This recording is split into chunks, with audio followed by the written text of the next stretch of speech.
Shalom, praise the Lord. Hello, everyone. Welcome to today's class on holiness. This lecture has been pre recorded. So, if you have any questions, doubts, or need clarification regarding today's lesson, please note them down and I will address them during our live lecture on Wednesday. So, last week we explored chapter 3, His Holiness in Me. We looked at the role of God as our sanctifier. We discussed how, as priests, we are holiness to the Lord. We also reflected on how, as His people, we are called to live holy lives. And we concluded last week's class by asking this very important question: what does it mean for me to be holy? So let's answer this question. What does it mean for me to be holy? Now, God is the one who makes us holy. He imparts to us the quality and the nature of holiness, and He also gives us the position of holiness. This holiness does not come from us. It is not something I achieve on my own. It is something that God gives Himself to us. So God works in us by His grace and through the work of His Spirit. So holiness is not us achieving something. Holiness in us is receiving what God is giving to me. He is the sanctifier. It starts with Him. He is the one who's doing His work in me. That is holiness. The emphasis is not on me trying to reach a certain level on my own. The emphasis is on God saying, I am making you holy because I am Jehovah Mikadesh. I am the Lord who makes you holy. He does this by imparting both the quality of holiness and the position of holiness. Our response is, so he imparts both the quality of holiness and the nature of holiness in us, and we are in a place where we come to this position of holiness where we are responding and saying yes to the call of God. We are saying, yes, Lord, do it in me.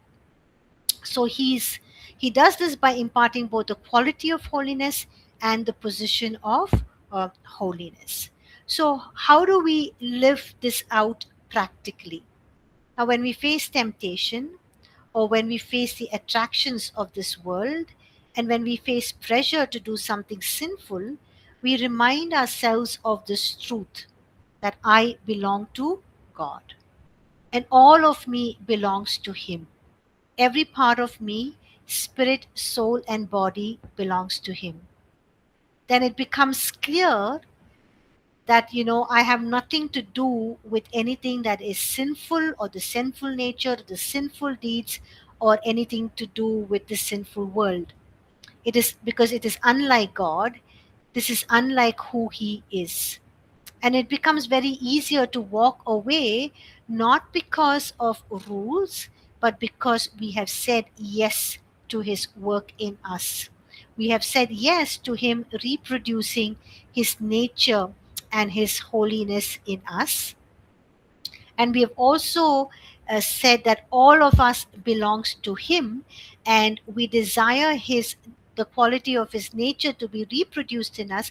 And we've also come to this place or this position where we have responded to His call by saying, yes, Lord, do it in me, or work your holiness in me. So it becomes easier to walk away from sinful deeds because we have said yes to Him reproducing His nature and His holiness in us. And we have said that all of us belongs to Him. Therefore, we do not want any part of us involved in something that is unlike Him. So, for God to do His work in us, He has already set the stage, He has already made it possible, and these are the truths that we need to know.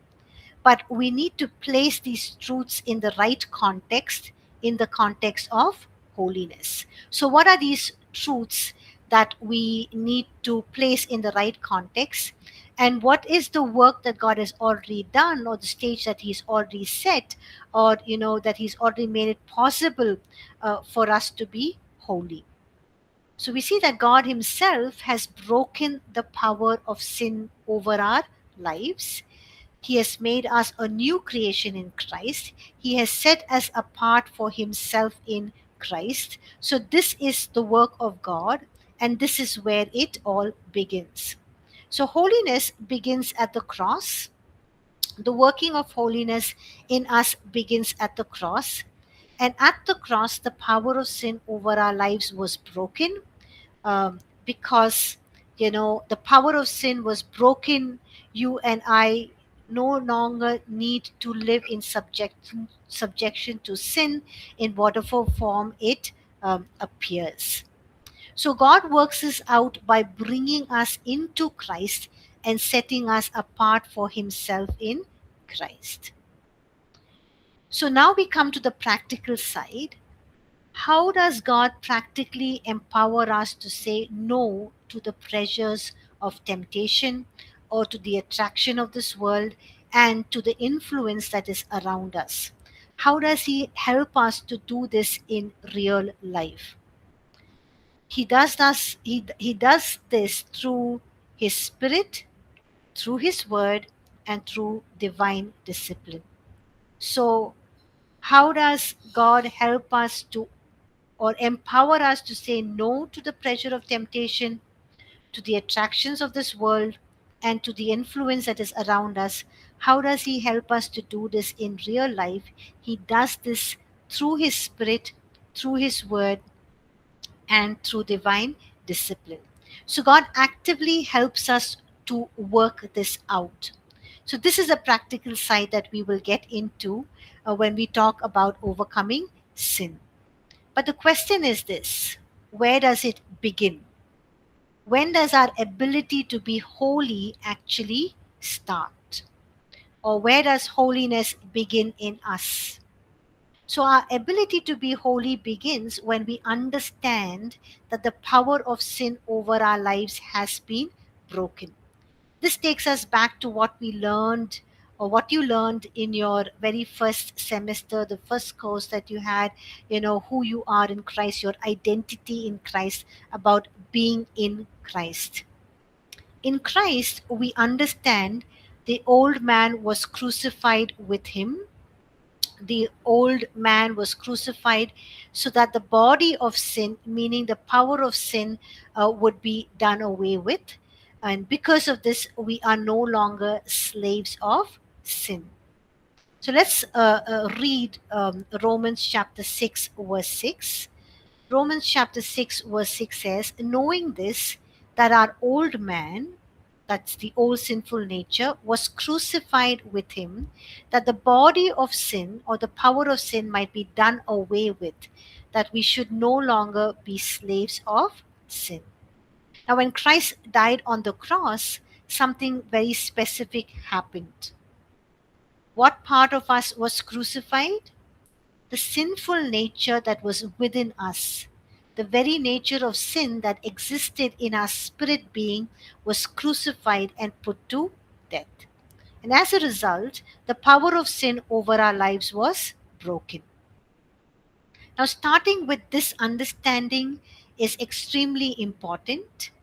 It matters because we are not left with a do it yourself approach to holiness. So, this is something that is extremely important, and this is important for us to understand because we are not left with do it yourself approach to holiness. We are not trying by our own efforts to get out of sin or any kind of bondage. Instead, we look at the cross and say, Lord, on the cross, the power of sin over my life was broken, or the dominion of sin over my life was broken. The old sinful nature was crucified, and we now have the life and the nature of God that is flowing through us. So, Jesus on the cross not only paid for our sin, but he also broke the power of sin. And because of this, we can be dead to sin and alive to God. And sin does not have to reign in our mortal body so that we obey it. Instead, we present ourselves to God. So let's talk about how we present ourselves to God. Let's look at Romans chapter 6, verses 11 to 14. So, can all of you please turn to Romans chapter 6, verse 11 to 14? Paul, writing to the church at Rome, says, "Likewise, you also reckon yourselves to be dead to sin, but alive to God in Christ Jesus our Lord. Therefore, do not let sin reign in your mortal body, that you should obey it in its lusts. And do not present your members as instruments of unrighteousness to sin, but present yourselves to God as being alive from the dead, and your members as instruments of righteousness to God.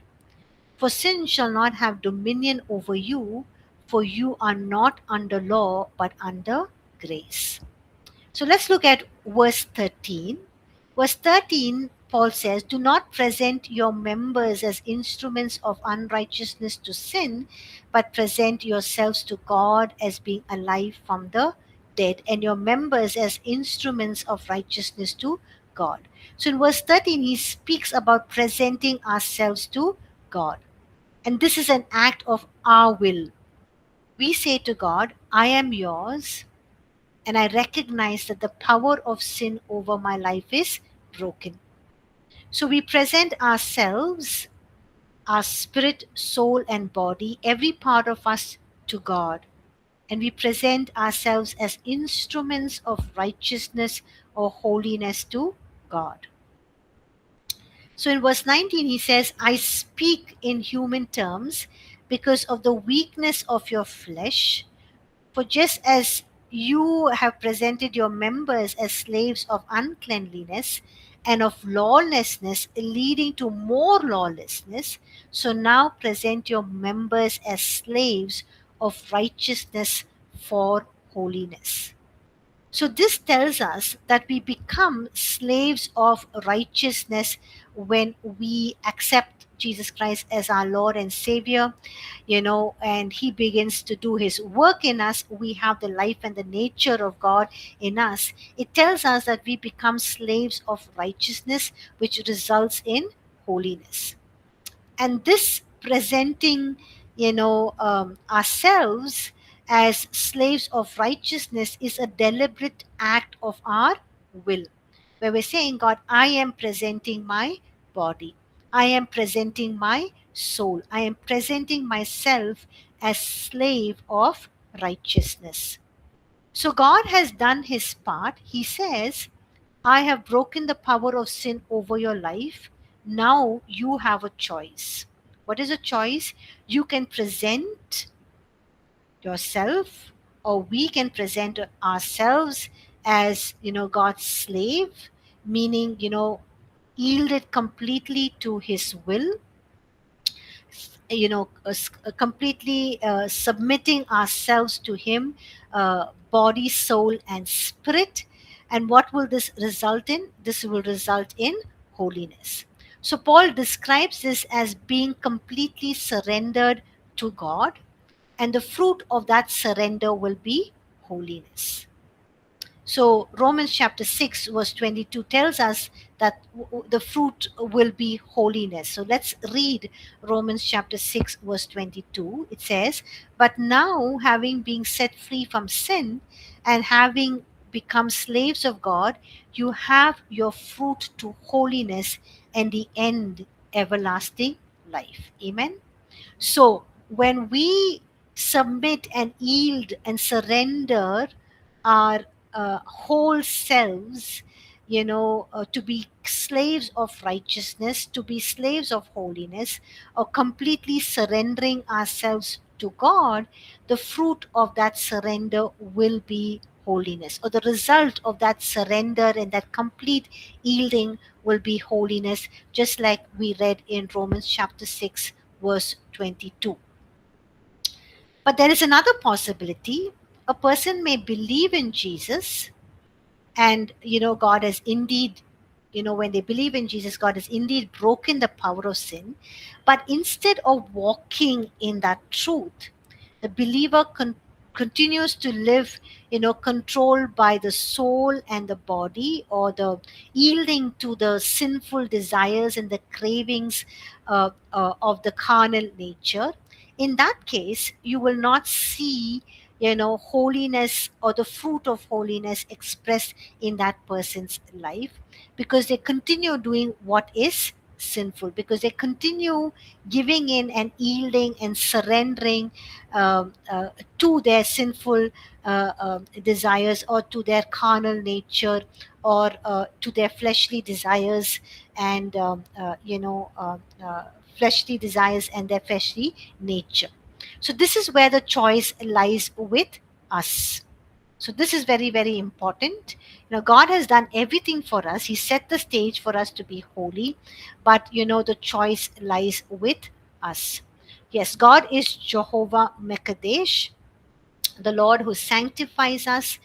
But in order to practically work this out in our lives, the first thing that we need, or the first thing he did, was, to break the power of sin over us. And he declares that sin has no longer dominion or power or control over us. Now, under the law, meaning the Old Testament, there was no empowering grace. But as New Testament believers, under grace, God empowers us. God says, I have broken the power of sin. But there is something that God will not do. There's something that is our responsibility. There is something that God will not do, because it is our responsibility. And what is that? We need to make a choice, who we are presenting ourselves to.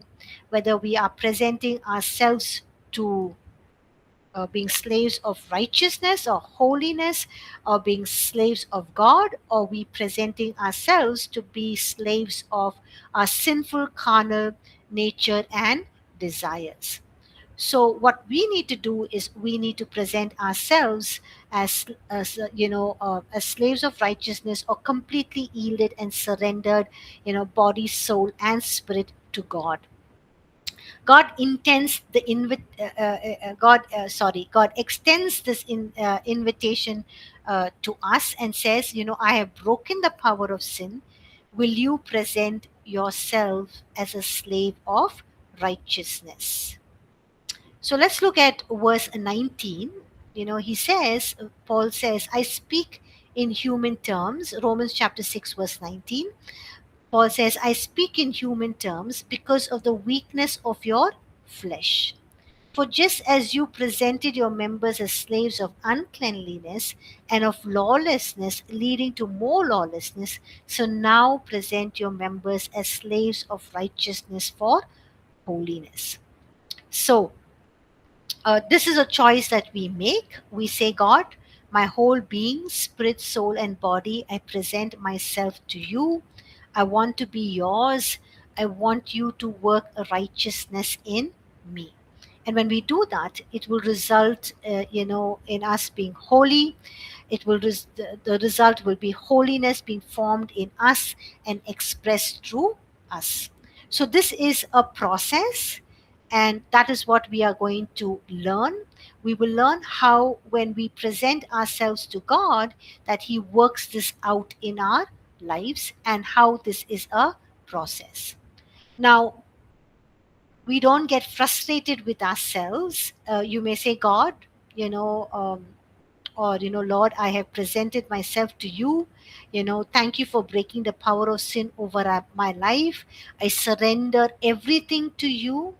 And yet, after that, you may still do something that is not pleasing to God. You might still give in to some weakness of the flesh, some temptation, something that is not pleasing to God. When we do that, don't condemn yourself. Okay, because we're going to learn how God works this out once we present ourselves to Him, and when we say, Yes, God, I want to be slaves of righteousness, I want to be a slave of God, we will learn how God works righteousness and holiness in us, so that it is formed in us and it is expressed through us, and it is God who will work it out in us. But this is a practical uh, uh, process. It's something that is ongoing, and we're going to study about that.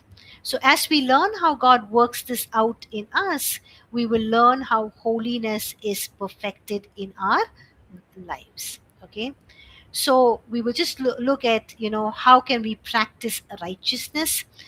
We can see this happening in our lives to the point where, as John writes in 1 John, where he says, we do not practice sin. We do not practice sin. So let me put this in a positive way. We practice righteousness. Okay, so John writing in 1 John, he says, we do not practice sin, but putting it in a positive way, we can reword it by saying we practice righteousness. That means righteousness becomes the way we live. It becomes our practice. It becomes the normal way of life. John can then say, whoever is born of God does not sin, right? So when we practice righteousness and it becomes the normal way of life, we can then say that we are born of God and we do not sin. So what when John says whoever is born of God does not sin, what he means is that when we do not practice unrighteousness, but we practice righteousness, and whoever is born of God does not continue in sin, because God's seed or God's nature remains in him. And God will be willing to bring us to a place where we do not have to sin, where we do not have to practice unrighteousness, where we practice righteousness all the time. And that becomes the normal pattern of life.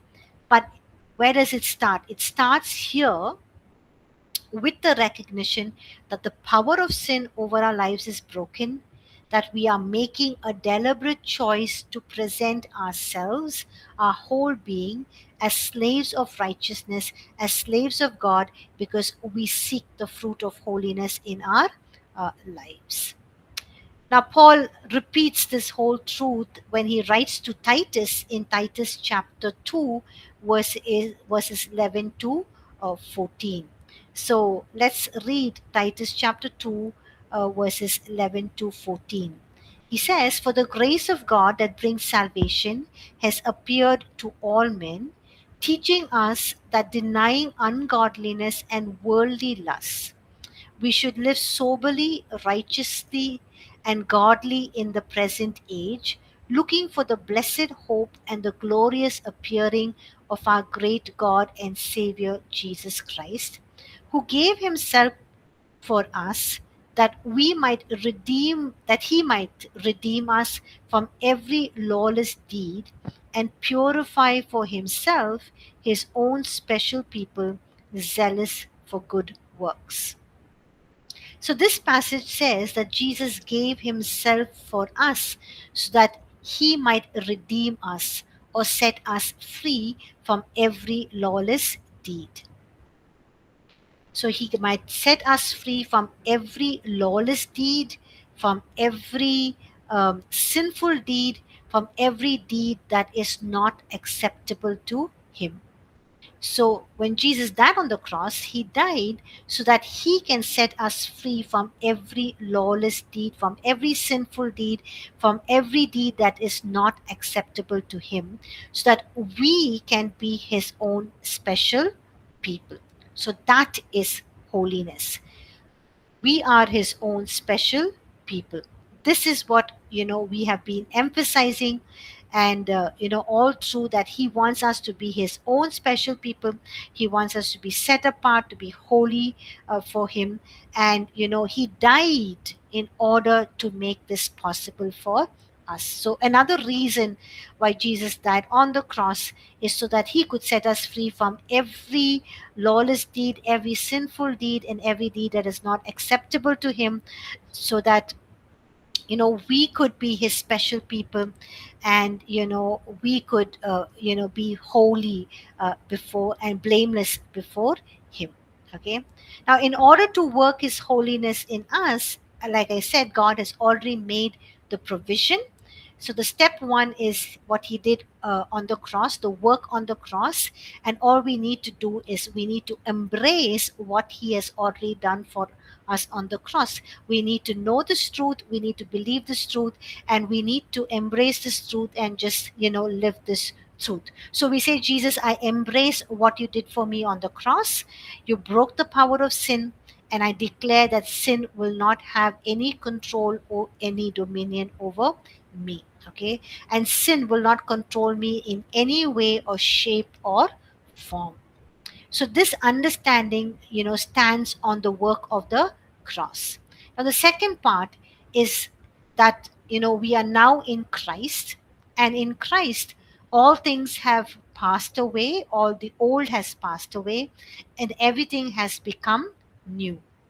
So we embrace this truth and say, God, I'm a new man, I'm a new creature in Christ Jesus. So God has done this for us, and we are new on the inside in our spirit man. Our spirit man has been born again, and uh, it is not a renovated version of the old man or the old person that we were. It's not a mixture of a little of the old and a little of the new, but our spirit man, does not contain any of the old nature, but it has the new nature. Okay. So we cannot say that the old that our spirit man contains both the old nature and the new nature. These cannot coexist, because we are a new creature in Christ Jesus. Our spirit is a new man, a new being, a new creature in Christ Jesus. Okay. Now, um, there was a teaching in the past, particularly in traditional evangelical circles, that said you have a sinful nature and a born again nature as well. And because you still have a sinful nature, that is why you still sin. Okay. So this is something that a teaching in the past that was happening among the traditional evangelical circles, that we have both the sinful nature and we have the born again nature, and that is why we still sin. But that is not what the Bible says. The Bible says that when we are born again, we are a new creature in Christ Jesus. We are a new man, and this new man is created in the image of God. And what is true of this new man? He is created in true righteousness and true holiness, because we have the life and the nature of God in us. So what is true of this new man, this new creature that we are? Because um, when we are born again, is that we are created in utter or true righteousness, and we are created in true holiness or utter holiness. So this born again human spirit has the life and the nature of God, and it has been created in the image of God in righteousness and true holiness. That means you and I have the capacity, or if you want to put it this way, we have the spiritual DNA for righteousness and holiness. Amen. So we have the spiritual DNA in us for true righteousness and true holiness. But this righteousness and holiness must grow in us. It must become strong in us. It must grow in us. It must be strengthened and become strong in us. So what is this new nature? What must grow strong in us is righteousness and holiness. So the born again human spirit is not a sinful creature. It's not a sin filled creature. It's created in the image of God, and it's capable of righteousness or true righteousness and true holiness. So let me put it this way: if the born again spirit existed within the soul and the body, the only thing you would see is righteousness and holiness. Now, if you could take away that born again human spirit alone, what would you see? You would again see righteousness and holiness. That is the new man. So, if the born again spirit existed without the soul and the body, the only thing that we could see is righteousness and holiness.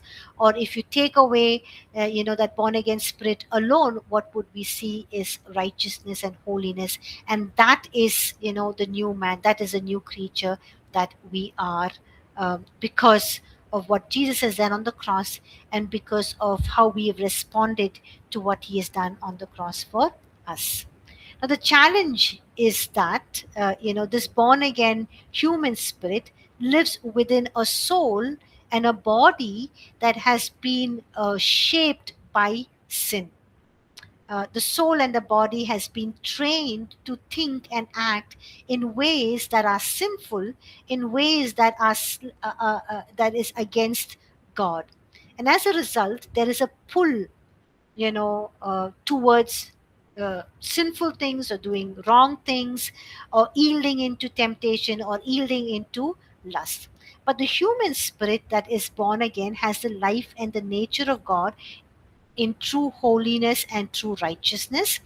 And we also see this truth being repeated in many places in scripture, and we are familiar with these truths of who we are in Christ, or being in Christ, that in Christ Jesus himself is our sanctification. And this means that Jesus is our holiness. So in Christ we have been set apart. In the same way, Christ himself has been set apart unto God. In the same way, we have been set apart to Jesus himself, and he is our holiness.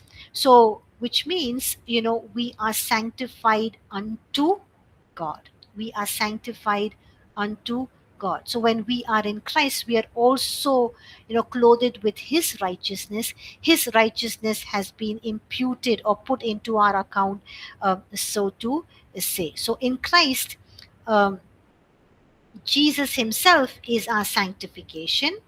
That means Jesus is our holiness, and in Christ we have been set apart in the same way that Christ himself has been set apart unto God, which means we are sanctified unto God. So all of these truths speak of holiness unto God. So as a reiteration, there are two key truths we must embrace. What is the first key truth? The first key truth is, on the cross, the power of sin was broken. And second, in Christ, we are a new creature, or we are a new man who has been set apart unto God.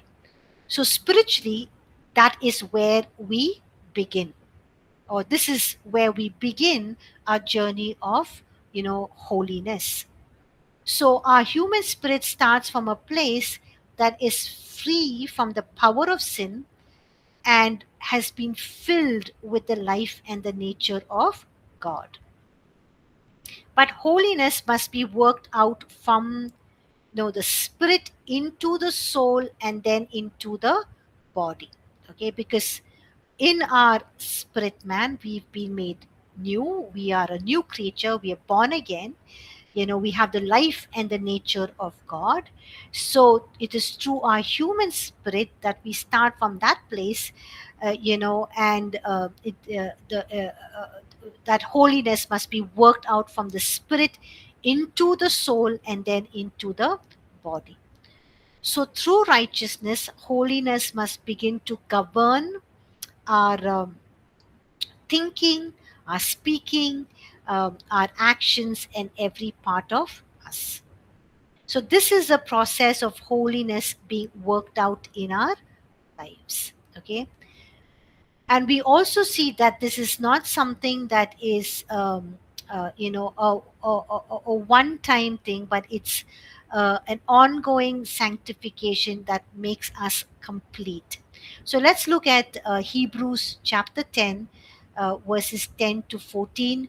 Hebrews chapter 10 verses 10 to 14 are very helpful here. So let's read that. Hebrews chapter 10 verses 10 to 14. Just give me a second, please. Yeah.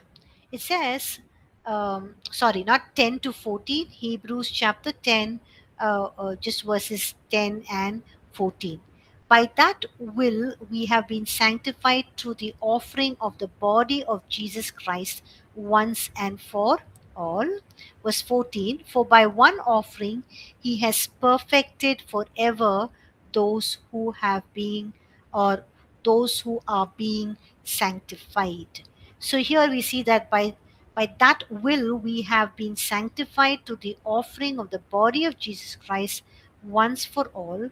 For by one offering he has perfected. Perfected, the Greek word is telio, making complete, consecrate, or consummate forever those who are being sanctified. So these verses again point us to the cross. Now, verse 10 says that we have been sanctified through what Jesus did for us on the cross, through the offering of his body. So, the work of making us holy unto God was already completed at the cross. He has made us complete. But verse 14 says that we are being sanctified. That means the completed work on the cross, which Jesus did, is now being worked out in our day to day lives. So, this is how God works. He completes the work in the spirit and then He works it out in the practical life, in our soul and in our body, in how we live. So, this is what we refer to as sanctification or the process of holiness. God has already finished the work on the cross. We have the life and nature of God in our spirit. He completes the work in the spirit and then He works it out, in our practical life, in our soul, in our body, in how we live. So this is what we refer to as sanctification or the process of holiness. God has finished the work and now He's working it out in us in our everyday lives. So we need to learn how this happens, how holiness is actually worked out in our lives. So let me just touch on some practical areas. Okay, so how is holiness worked out practically? Holiness is worked out in our lives through the sanctification of our mind and our body, meaning our thoughts, our words, and our deeds. So we consecrate our thoughts, our words, and our actions to God. Our mind, soul, and our body are being set apart for Him. So progressively, our thoughts, our words, and our actions are made holy and they begin to reflect the holiness of God. So, what we need to do is we need to consecrate, our thoughts, our words, and our actions to God daily. So, when we do that, progressively our thoughts, our words, and our actions are made holy and they begin to reflect the holiness of God. When we were unbelievers, our thoughts, our imaginations, and our inner life were unholy. We engaged in ungodly and unholy thinking, but now God is changing that. He brings us from impure and ungodly thoughts to thoughts that are pure, lovely, noble, and holy, right? So, uh, God's word says, whatever is true, whatever is right, whatever is noble, whatever is pure, whatever is lovely, admirable, excellent, praiseworthy, think about such things. So he brings us from impure and ungodly thoughts to thoughts that are pure, lovely, noble, true, right, lovely, admirable, excellent, praiseworthy, and holy. So our thought patterns and our imaginations are transformed. Um, so when an unholy thought comes, it becomes repulsive to us. We say, hey, I don't want to be there, or I don't want to think that, or how could I even think about it, because this has nothing to do with me anymore. It has no part in me anymore. Or just thinking about it can bring us to a place where, say, how can I think about it or say it or look at it, because God lives in me, and it is something that is unholy in his sight. So it becomes something that is um, repulsive to us, something that becomes like an aversion. It's an aversion to sin, aversion to think those thoughts. And because we know that that's not something that is part of me anymore. So there's a clear movement from what was unholy to what is holy. The same process takes place in our speaking. They may once have been filthy speaking, foolish talking, coarse joking, lies, or even corrupt words. But God sanctifies our speech. He moves us from unholy words to words that are pure, truthful, gracious, and holy. And our words begin to reflect the holiness of God. God also sanctifies our desires, our affections, our passions, and the things we crave and long for. The bodily appetites and desires that once led to sexual immorality or behavior that is not pleasing to God, are transformed. Perhaps in the past, our desires, our affections, and our passions were unclean, but now God is working in us. So progressively, they begin to reflect, His desires, His affections, and His passions, and we move towards holiness even in our inner longings. Thirdly, God sanctifies our hopes, our dreams, and our aspirations. And this includes our pursuits, our priorities, what we want to accomplish in life, and what we believe gives life meaning and purpose. And all of this becomes holier, or becomes holy. Earlier, we may have wanted to become rich, famous, powerful, but now we say, God, I want to live a life of fruitfulness. I want to be a blessing to people. So there is a clear transition that takes place. Now, I'm not saying there's something wrong in being successful or being rich or famous. No, but the purpose changes. The purpose of being successful or rich or famous or being powerful is that you want to be fruitful for the kingdom of God. You want to extend his kingdom, and you want to use those blessings or those privileges to be a blessing to God's kingdom and to his to the people around. So there's a clear transition that takes place, and there is nothing wrong in being successful, but the purpose changes. Now our desire is to glorify God. It is to serve his people, and to extend his kingdom here on earth. And God even sanctifies us even in this area. So this sanctification is worked out practically in how we use our time, our talents, and our money. So, time that may once have been wasted or spent on things that were not edifying is now set apart for God. In the past, we may have invested our time, our skills, and our resources in things that were, very frivolous, things that were vain, or things that were not important, things that did not amount to much. But now we begin to say, God, everything is unto you. Everything that I do, whether it's how I spend my time, my talents, my money, everything is, unto you. Let it be pleasing to you. Let it be purposeful. So when we invest our time, talents, and money, it becomes also an act of consecration to God. So, holiness is also worked out in what belongs to us. This includes our families, our homes, and our possessions.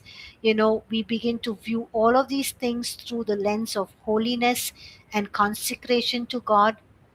We desire them to be spaces where the holiness of God is reflected and displayed in our lives. So God completes the work through the finished work of Christ, and then He works it out in us in very practical ways, and every aspect of our lives begin to reflect the beauty of His holiness.